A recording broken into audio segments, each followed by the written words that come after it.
Hello everyone, hi, this is Janish Kotha here from Wisdom Commerce Classes and welcome to our 10th video of Partnership Final Accounts.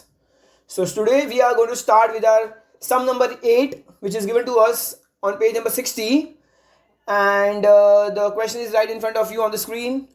आइए हम सम की शुरुआत करते हैं. Nana and Nani are partners in partnership firm sharing profit and losses equally. उनका profit sharing ratio क्या है? Equal है. You are required to give effect of adjustments in profit and loss account and balance sheet with the help of following information. तो हमें adjustments को कहाँ सिर्फ profit and loss और balance sheet में ही डालना है. Insurance, profit and loss, land and building, fixed asset, उसमें adjustment है, hidden adjustment है, with effect from 1st July दिया हुआ है. तो जब उसके एडजस्टमेंट सॉल्व करेंगे तभी हम इस इंफॉर्मेशन को भी गो थ्रू करेंगे. Salaries profit and loss account, export duty profit and loss account, interest profit and loss account, furniture fix asset, debtors current asset, capital account दिया है तो वो पार्टनर्स कैपिटल अकाउंट में जाएगा और अमाउंट क्रेडिट साइड दिया है तो वो भी क्रेडिट साइड जाएगा. 10% बैंक लोन तो ये कहाँ जाएगा? लोन्स एंड एडवांसेस में जाएगा, लाइबिलिटी साइड. और हमें डेट दिया, एक्स्ट्रा डेट दी हुई है, 10% भी दिया हुआ है, दैट मीन्स इसमें हिडन एडजस्टमेंट है तो इसको टिक कर लो. Interest profit and loss, bills payable, current liability. So आइए एडजस्टमेंट की ओर बढ़ते हैं. All the adjustment will have two effects. अच्छा, हमें ऑलरेडी ग्रॉस प्रॉफिट दिया हुआ है 34,500. इसका मतलब है कि हमें ट्रेडिंग अकाउंट बनाने की ज़रूरत नहीं है, बिकॉज हम ट्रेडिंग अकाउंट इसीलिए बनाते हैं ताकि ग्रॉस प्रॉफिट फाइंड आउट कर सकें. पर उन्होंने ऑलरेडी हमें gross profit amount find out करके दिया हुआ है. सो इसको हम कहाँ लिखेंगे? हम इसको प्रॉफिट एंड लॉस अकाउंट में क्रेडिट साइड लिखेंगे. हमें याद है हम हर बार ग्रॉस प्रॉफिट को प्रॉफिट एंड लॉस अकाउंट के क्रेडिट साइड में लिखते हैं टॉप पे. Second one, insurance is paid for 15 months. 15 महीने का पे कर दिया. बट एक साल में कितने महीने होते हैं? एक साल में सिर्फ और सिर्फ 12 महीने ही होते हैं. सो ये 15 महीने का अमाउंट दिया हुआ है 15,000, मतलब 12 महीने का कितना होगा? सिर्फ 12,000 होता है. तो I can say that 3,000 rupees हमने एक्स्ट्रा पे कर दिया है, एडवांस में पेमेंट कर दिया है, advance expense. So advance expense का दो इफेक्ट क्या होता है? Less from expense and asset side. तो इंश्योरेंस को टिक कर दो, लेस फ्रॉम इंश्योरेंस होगा और सेकंड इफेक्ट असेट साइड जाएगा. थर्ड वन, डेप्रिशिएट करना है. लैंड एंड बिल्डिंग और फर्नीचर को डेप्रिशिएट करना है तो less from asset P&L debit side, less from asset P&L debit side. Land and building और फर्नीचर दोनों को टिक मार्क कर लो. Next is fourth one, write off 1,000 for bad debts and maintain RDD at the rate 5% on sundry debtors. तो सबसे पहले bad debts दिया 1,000 rupees, तो bad debts का दो इफेक्ट क्या आएगा? Less from debtors add to bad debts, less from debtors add to bad debts. So debtors को भी टिक करो और bad debts को भी टिक करो. bad debts क्वेश्चन में नहीं दिया हुआ है तो उसका हम पूरा फॉर्मूला लिखेंगे, पूरा का पूरा फॉर्मूला लिख लेंगे हम अच्छे से. और आरडीडी भी दिया है 5% ऑन डेटर्स, तो आरडीडी का भी सेम होगा, less from debtors add to bad debts, less from debtors add to bad debts. So debtors में टोटल 2 एडजस्टमेंट है, विच मीन्स हमें 3 लाइन छोड़नी है. तो डेटर्स में 3 लाइन छोड़ेंगे और बैड डेब्ट्स का पूरा फॉर्मूला लिखेंगे. And finally closing stock is value 34,500. तो फाइनल क्लोजिंग स्टॉक दिया है. What are the two effects? Trading account credit side, balance sheet asset side. Trading account credit side, balance sheet asset side. Trading account तो हम any which ways नहीं बना रहे हैं तो ट्रेडिंग अकाउंट में डालने की ज़रूरत नहीं है. हम इसको सिर्फ और सिर्फ असेट साइड लिखकर छोड़ देंगे. ओके स्टूडेंट्स, सो समी बहुत ही इंटरेस्टिंग है बिकॉज इसमें हमें ट्रेडिंग अकाउंट ही बनाना है, सिर्फ ट्रेडिंग अकाउंट नहीं बनाना है. प्रॉफिट एंड लॉस बनाना है, पार्टनर्स कैपिटल बनाना है और बैलेंस शीट बनानी है. तो आइए अब हम सम की शुरुआत करेंगे. So let's start with sum number 8. Okay, I am going to write the question number over here. Question number, this is a question number 8. In the books of firm, this is a profit and loss account which I have made. I am not making trading account. ये सम के अंदर हमको trading account बनाने को नहीं बोला है, so I am not even making it. Partners capital account, okay? तो मैं यहाँ पे partners capital account लिखूंगा. And partners capital account के अंदर मुझे दोनों partners के नाम दिए हुए हैं. The name of two partners is Nana and नानी. तो मैं यहाँ पे लिखूंगा नाना, नानी. And over here also I'm going to write Nana, Nani. So let's start the sum. और ये हमारा बैलेंस शीट है, लाइबिलिटीज और asset side. So the first thing is insurance 15,000. So insurance में एडजस्टमेंट है, यहाँ पे लिखूंगा to insurance 15,000 rupees. Next land and building, land and building, तो उसके पहले मुझे क्या करना होगा, हेडिंग लिखनी होगी. So I am going to write the heading over here. सबसे पहले आएगा फिक्स एसेट. अच्छा, फिक्स एसेट के बाद आता है intangible asset. Intangible asset. So sum के अंदर इंटेंजिबल एसेट नहीं दिया हुआ एक भी. So the next thing that I am going to write is tangible asset. और टेंजिबल एसेट के अंदर हमें क्या दिया हुआ है, लैंड एंड बिल्डिंग 50,000 रुपीज, जिसमें एडजस्टमेंट है. सो मैं यहां पे लिखूंगा land and building. The amount is given to us 50,000 rupees. Next is, और उसमें हिडन एडजस्टमेंट भी है. सो हम जब एडजस्टमेंट करेंगे तब हम लोग देखेंगे वो एक्स्ट्रा इन्फॉर्मेशन क्या दिया हुआ है. Salaries 5,000 rupees. So I am write over here profit and loss में salaries 5,000. Next export duty 2,500. To export duty 2,500 rupees. Next interest 1,000 rupees. So to interest 1,000 rupees. Next furniture 40,000. So यहाँ पे furniture में भी adjustment है, furniture. And उसमें let me check if depreciation है. Yes, furniture पे भी डेप्रिसिएशन चार्ज करना है. The amount is 40,000 rupees. So I am going to write over here. Next is debtors 26,000. और डेटर्स में भी एडजस्टमेंट है. अच्छा, तो डेटर्स की लिखने के पहले हमें हेडिंग देनी होगी. टेंजिबल एसेट के बाद क्या आता है, हमेशा इन्वेस्टमेंट आता है. इन्वेस्टमेंट. इन्वेस्टमेंट के बाद क्या आएगा, इन्वेस्टमेंट में कुछ भी नहीं है, करंट असेट्स. और करंट असेट्स के अंदर हम लिख सकते हैं यहां पर डेटर्स. हमें क्या वर्ड दिया हुआ है, डेटर्स वर्ड दिया हुआ है. और डेटर्स का अमाउंट दिया है 26,000 रुपीज. नेक्स्ट इज, उसके बाद हमें क्या दिया हुआ है, अभी credit side partners capital account 50,000. So I am write over here by balance brought down 50,000 rupees. 50,000 rupees. उसके बाद दिया हुआ है 10% bank loan taken on 1 October. So bank loan दिया हुआ है. So on the liability side मुझे पहले लिखना होगा पार्टनर्स कैपिटल अकाउंट. और दोनों का नाम है नाना नानी. नाना करते प्यार हाय तुम्ही से. सो यहां पर फिर क्या आएगा, reserves and surplus. Not a problem, reserves and surplus हम पहले लिख देंगे. फिर loans and advances.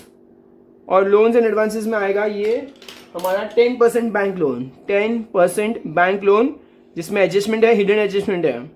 Okay, this 10% का मतलब होता है हिडन एडजस्टमेंट है. अमाउंट दिया हुआ है 30,000 रुपीज. 30,000 हमें अमाउंट दिया हुआ है. Going to the next one, interest दिया हुआ है 1,500. तो क्रेडिट साइड दिया तो हम क्रेडिट साइड लिखेंगे बाय इंटरेस्ट. एंड अमाउंट दिया हुआ है 1,500 रुपीज. उसके बाद दिया हुआ है हमें बिल्स पेबल 8,000 रुपीज. सो उसके लिए हमें क्या चाहिएगा, करंट लाइबिलिटीज चाहिएगा. I am going to write over here current liabilities. और करंट लाइबिलिटीज के अंदर क्या आएगा हमारा, bills payable. And the amount of bills payable is given to us 8,000 rupees. 8,000 rupees, उसमें कोई भी एडजस्टमेंट नहीं है. और यहां पर हमारा ट्रायल बैलेंस होता हुआ समाप्त. अब हम बढ़ेंगे एडजस्टमेंट की ओर. फर्स्ट एडजस्टमेंट दिया है gross profit amounted to rupees 34,500. तो ग्रॉस प्रॉफिट हमें पता है, प्रॉफिट एंड लॉस में ग्रॉस प्रॉफिट हमेशा ट्रेडिंग अकाउंट से नीचे आता है. सो ट्रेडिंग अकाउंट हमने बनाया नहीं है, तो यहां पर बाय ग्रॉस प्रॉफिट लिखेंगे. By gross profit brought down. हमें ग्रॉस प्रॉफिट कहां पर मिलता है, हर बार ट्रेडिंग अकाउंट में. बट आज हमने ट्रेडिंग अकाउंट नहीं बनाया है बिकॉज क्वेश्चन में ऑलरेडी ग्रॉस प्रॉफिट दिया हुआ है. Amount is 34,500. 34,500. बेसिकली इसके दो एडजस्टमेंट होते हैं, एक तो ट्रेडिंग में आता है और एक प्रॉफिट एंड लॉस में आता है. तो ट्रेडिंग तो बनाया नहीं है तो वो हम नहीं लिख रहे और ग्रॉस प्रॉफिट पे यहां पे लिख दिया. तो देखा जाए तो इसका दो इफेक्ट हो गया कंप्लीट. अच्छा, सो अब मैं सारी एडजस्टमेंट जेड पेन से करने वाला हूं. Next is insurance paid for 15 months. ये जो इंश्योरेंस है वो 15 महीने का है. 15 महीने का हमने पे किया है फ्रॉम 1 अप्रैल. मतलब हमने पूरे साल का पेमेंट नहीं किया था, हमने तो 12 नहीं 15 महीने का पेमेंट कर दिया था, तो कहना है इसे एडवांस पेमेंट हो गया है। सो एडवांस हमेशा लेस होता है, less advance, this is advance expense. Advance expense क्या होता है? Less asset.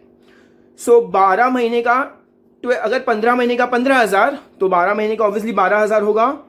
मतलब मैंने एक्स्ट्रा कितना पे किया? मैंने 3,000 रुपीज एक्स्ट्रा पे किया है, 3,000 एक्स्ट्रा पे किया है, और ये जो 3,000 एक्स्ट्रा पे किया वो मेरे लिए असेट है।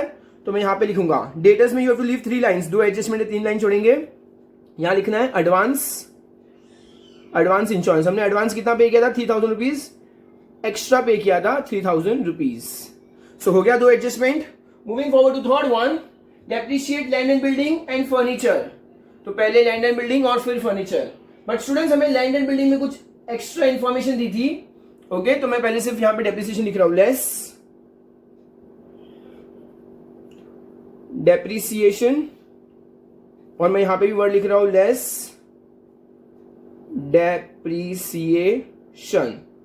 ओके, लैंड एंड बिल्डिंग में कितना परसेंट हमें वो बोला गया है? Land and building 10% and furniture 5%। तो लैंड एंड बिल्डिंग में 10% है और फर्नीचर में 5% है। अब जो 50,000 रुपीज दिया हुआ है हमें, ओके, ये जो 50,000 रुपीज दिया हुआ है, सो लेट्स सी, ये लैंड एंड बिल्डिंग में यहां पे मैं लिख रहा हूं फिलहाल 50,000 रुपीज दिया था, 50,000 रुपीज। बट इसको क्या कहा गया था? इस 50,000 में से हमने 20,000 रुपीज कब किया था? 1 जुलाई को परचेस किया था। तो इसको मैं बाइफरकेट करूंगा 2 पार्ट में। यहां पे लिख रहा हूं 30,000 और यहां पे लिख रहा हूं 20,000। ये जो 30,000 है वो तो पूरा 12 मंथ्स यूज हुआ है, पूरा का पूरा 12 मंथ्स यूज हुआ है। बट ये जो 20,000 है जो एक्स्ट्रा परचेस किया था वो कब किया था? 1 जुलाई को। तो जुलाई, अगस्त, सितंबर, अक्टूबर, नवंबर, दिसंबर, जैन, फेब, मार्च, मतलब सिर्फ 9 मंथ्स। तो ये 20,000 पे सिर्फ 9 मंथ्स डेप्रिसिएशन लगेगा। तो 30,000 के ऊपर 10% कितना होगा? That comes to 3,000 rupees. 30,000 का 10% इज 3,000, बट 20,000 का 10% comes to 2,000 but for 9 months, तो 1,500। तो क्या करेंगे? 3,000 प्लस 1,500 इज इक्वल टू 4,500। मतलब 30,000 के ऊपर तो पूरा 10% लगा 3,000, पर ये जो 20,000 था उसके ऊपर सिर्फ 9 मंथ्स का लगा। 10% 2,000 होता है और 9 मंथ्स मतलब 1,500। तो टोटल 4,500 रुपीज, टोटल 4,500 रुपीज। सो मेरा डेप्रिसिएशन कितना आएगा?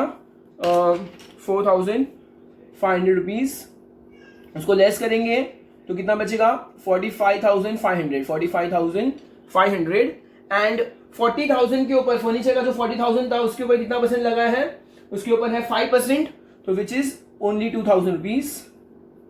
यहां पे आ जाएगा 38,000 rupees.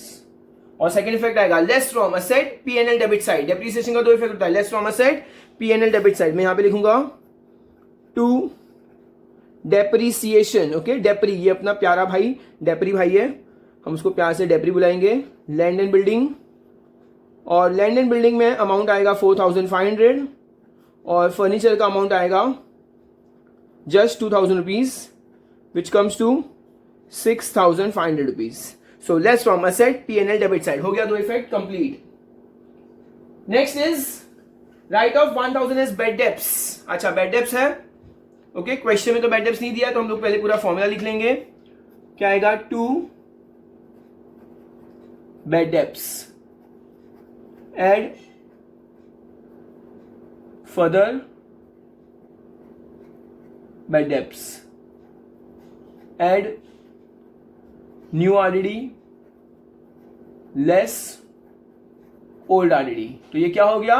bad debts RDD first and last trial balance.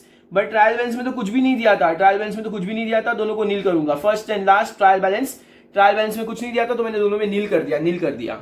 Okay, सो अब हम शुरू करेंगे हमारा एडजस्टमेंट। क्या आएगा? ये बीच के 2 एडजस्टमेंट होते हैं। Okay, so let's start. Write off 1,000 as bad debts, तो मैं यहां पे लिखूंगा लेस फर्दर बेड डेप्स, और अमाउंट आएगा 1,000 रुपीज। तो less from debtors at 2 bad debts, less from debtors at 2 bad debts. देखो ये 1,000 less from debtors at 2 bad debts. 26 minus 1 comes to how much? 25,000। तो ये 2 इफेक्ट हो गया, 1,000 का 2 इफेक्ट हो गया। आगे बढ़ते हैं। RDD at the rate 5% on sundry debtors. तो RDD भी लेस करेंगे, less from debtors, less RDD at the rate कितना है? 5%, एट द रेट 5%। 25,000 का 5%, 1250। ओके, तुम लोग कैलकुलेट कर सकते हो आराम से। 1250, तो 23,750 आएगा. Okay, so less from debtors add to bad debts, यहाँ पे भी 1250 को ऐड करेंगे, तो टोटल कितना हो गया 2250. Less from debtors add to bad debts. So ये हमारा एडजस्टमेंट नंबर 4 होता हुआ complete. And going with the last adjustment, closing stock is value 34,500. तो क्लोजिंग स्टॉक का क्या आता है? Trading account, credit side, balance sheet, asset side. Trading account तो नहीं बनाया है तो वहां भी नहीं डालेंगे. बैलेंस शीट के असेट साइड लिखेंगे क्लोजिंग स्टॉक, और अमाउंट दिया हुआ है 34,500 रुपीज अमाउंट दिया हुआ है. Okay, so trading account credit side and balance sheet asset side, तो इसका भी दो इफेक्ट हो गया कंप्लीट. अच्छा, तो यहाँ पे हमारे सारे एडजस्टमेंट होते हुए complete. Let me check if there is any hidden adjustment. हाँ, ये हिडन एडजस्टमेंट बाकी है. तो बैंक लोन कितना था? 30,000, जिसके ऊपर 10% इंटरेस्ट लगेगा. इंटरेस्ट हमेशा ऐड होता है, आउटस्टैंडिंग और इंटरेस्ट हमेशा ऐड होता है. अगर कोई इंसान आउटस्टैंडिंग दिखता हो तो उसमें हमारा इंटरेस्ट हमेशा ऐड होता है. तो इंटरेस्ट को हमेशा ऐड करेंगे. Add interest at the rate 10%. 30,000 का 10% तो 3,000 हम सबको पता है. लेकिन ये बैंक लोन कब दिया था? Look in the question. 1 अक्टूबर. तो अक्टूबर, नवंबर, दिसंबर, जैन, फेब, मार्च, 6 मंथ्स. तो 10% कितना होता है? 30,000 का 3,000, बट उसका आधा मतलब 1,500 रुपया. 1,500 सो हो गया 31,500. तो ये जो इंटरेस्ट है, लोन के ऊपर हमने इंटरेस्ट लिया था, तो ये हमारे लिए खर्चा है. देखो हमारी लाइबिलिटी बढ़ गई है. लाइबिलिटी बढ़ना मतलब खर्चा होना. तो इसका सेकेंड इफेक्ट पीएनएल डेबिट में आएगा. To interest on bank loan, ये हमारे लिए एक्सपेंस है 1,500. अगर यही हमारे लिए इनकम होती तो हम क्रेडिट साइड भी लिख सकते थे, बट लाइबिलिटी बढ़ गई है मतलब ये मेरे लिए खर्चा है. खर्चा मतलब second effect PNL debit side आएगा. और यहाँ पे अब मेरा पूरा का पूरा सम होता हुआ समाप्त. सारे हमने एडजस्टमेंट्स को कंप्लीट कर दिया है, इंक्लूडिंग द हिडन एडजस्टमेंट्स. अब हम बढ़ेंगे सम को टैली करने की और सम को टैली करने के लिए we will be in need of a rough page. तो ये side going on the credit side 34,000, ये हो गया 36,000 रुपीज. मैं यहाँ पे लिख रहा हूँ 36,000 रुपीज, और यहाँ पे लिख रहा हूँ 36,000 रुपीज. 34,500 प्लस 1,500 36,000. अब मुझे इन सब अमाउंट को माइनस करना है. 12 प्लस 5 17, 17 प्लस 2 19, 20, 21, 27. तो ये हो गया हमारा 27,000 रुपीज. 12, 17, 19, 20, 21, 27. हाँ, ये कितना होगा? 3750 विच कम्स हाउ मच? 30,750. तो ये टोटल 30,750 हो गया. तो 36,000 minus 30,750 which comes how much? 0,525. तो 5,250. अमाउंट कितना आएगा?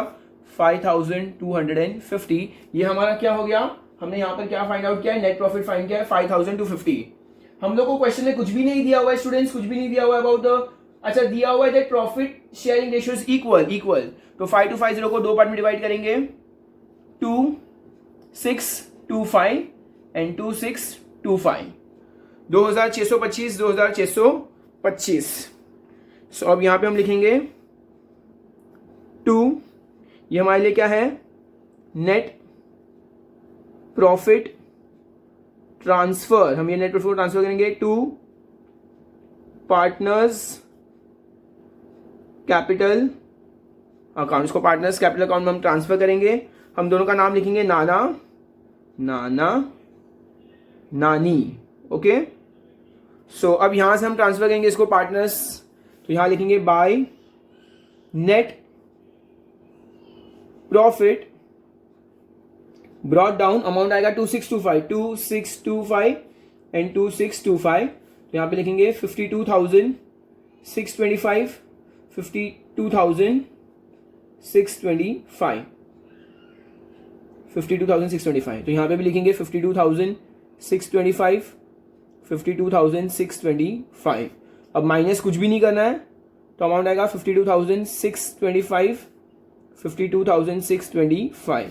या लिखेंगे 2 बैलेंस कैरी डाउन, और यहाँ पे नाना ने में लिखेंगे 52,625 एंड 52,625.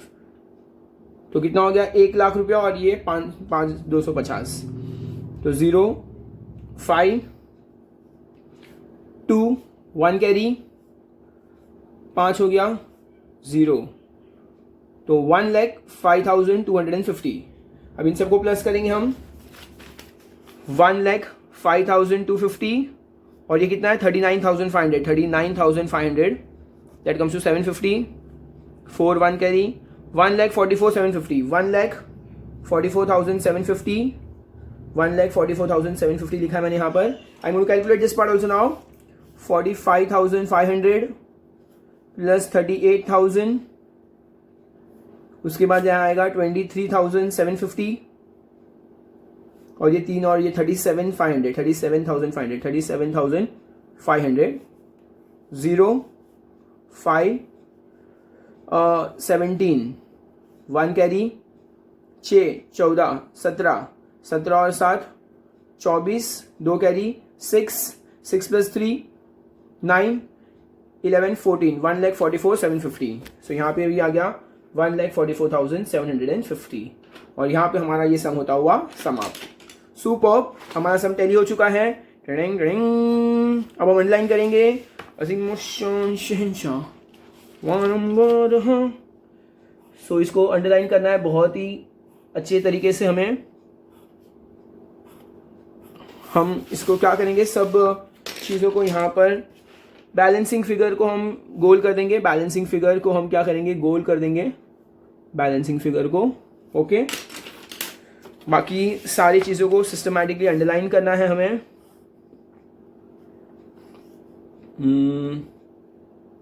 और अंडरलाइन करते हुए ध्यान रखना है, प्रेजेंटेशन का काफ़ी अच्छे से ध्यान रखना है। बोर्ड एग्जाम में फुल में से फुल मार्क्स के लिए हमें प्रेजेंटेशन के ऊपर बहुत ही अच्छे से ध्यान रखना होगा। एंड ओवर ईयर मैं सारे हेडिंग्स को अंडरलाइन भी कर रहा हूँ। सारे हेडिंग्स को भी अच्छे से अंडरलाइन कर देंगे हम।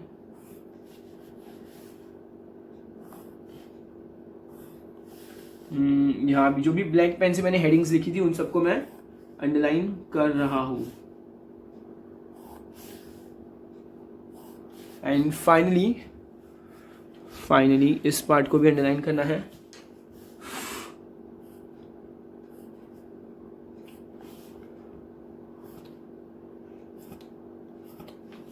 और यहाँ पे हमारा ये सम होता हुआ समाप्त। You can see the entire sum in the picture very nicely. Yes. So, thank you so much. I hope you have understood the entire sum properly. Of course, do not forget to hit the like button and subscribe. Thank you so much. Bye.